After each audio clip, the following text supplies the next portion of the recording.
CJ Perez, hindi lang siya gumagalaw sa laro. Para bang siya ang nagbibigay buhay dito. At heto na, unang possession pa lang ramdam mo na kung gaano siya ka-alerto. Kalaban pa lang ang nagba-bring down ng bola pero nagbabasa na siya.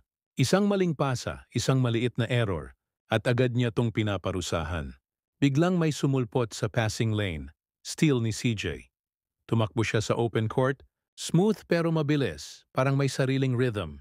Euro step, kontrolado, finish, simple, pero sapat para iset ang tono ng buong laro. Pagbalik ng kamera, nasa wing naman si CJ. Binabantayan ng mas malaking defender, pero hindi siya nagmamadali. Isang crossover, hesitation, and suddenly may butas. Sumabog siya papasok, isang mabilis pero calculated na drive.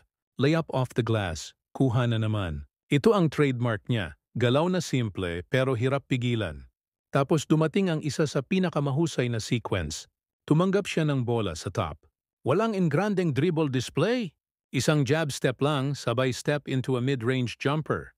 Bitaw, swish. Yung tunog na malinis, parang lumulubog sa net na walang sumayad.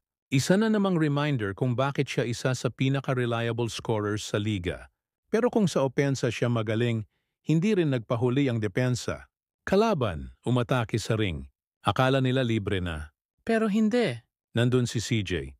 Isang mabilis na contest, hindi man block pero sapat para i-alter ang tira. Rebound ng teammate, fast break opportunity. At guess what? Nasa unahan na naman siya. Receiving the ball, finishing calmly, parang second nature na. Hindi pa tapos ang highlight reel, nakita natin ang isa sa mga paborito ng crowd, ang transition 3. Tumakbo si CJ sa right wing, tumanggap ng pasa, at kahit hindi pa stable ang depensa. Catch, rise, release, 3, pasok, diretso, walang duda. At ang reaction, hindi wild, hindi exage, isang simpleng paglalakad pabalik sa depensa, parang sinasabing, o trabaho lang. At ngayon, papasok tayo sa pinakamainit na bahagi ng kwento. Late in the game, tight ang laban, mabigat ang depensa. Hawak niya ang bola at nakatingin ang buong crowd.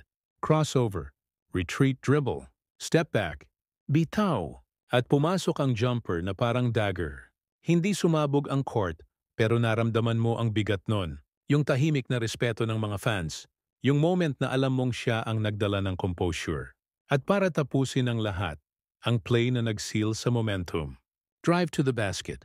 May sumalubong na defender, malaki, mabigat, pero hindi siya umatras. Contact, bitaw, pasok, whistle, and one. Tumayo siya, hindi sumigaw, hindi nag-flex. Isang tingin lang, steady, matatag, parang sinasabing, ito ang laro ko. At dito nagtatapos ang highlight reel. Hindi sa pagsabog ng fireworks, kundi sa malinaw na mensahe. Si CJ Perez ay hindi kailangang umarte para maging malakas. Laro niya ang nagbibigay kwento. Galaw niya ang nagdadala ng hype. At bawat segundo sa court, pinapatunayan niyang hindi lang siya scorer. Isa siyang momentum shifter.